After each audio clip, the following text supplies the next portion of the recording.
Time to meet gold. There is a question about gold that goes, what makes the shiny metal so precious that it has started wars and ruined dynasties? Well, the answer lies in the unparalleled features. Some of the prominent values of gold are its durability, it's virtually indestructible, it is scarce, ductile, and is simply beautiful. Despite its physical and aesthetic features, allow me to share you another important factor of what pushes the value of gold.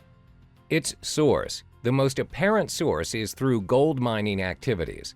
One of the only known ways to produce gold is to mine it. It is not possible to produce pure gold in a laboratory or by printing press. Hence, the supply of gold depends solely through mining. Studies show that gold deposits are rapidly depleting over the last 40 years. It is now harder to find new gold deposits. So those who wish to preserve their wealth, investing in gold is the perfect value-retaining purpose. Furthermore, gold production requires a tremendous amount of cost and effort for it to be refined and sold to end users. Did you know the average cost of producing 1 ounce of gold is up to $3,000?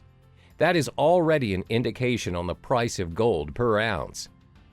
The second source of gold is known as recycled or scrap gold. Research stated roughly 35% of our gold comes from this method. Remember how gold is virtually indestructible?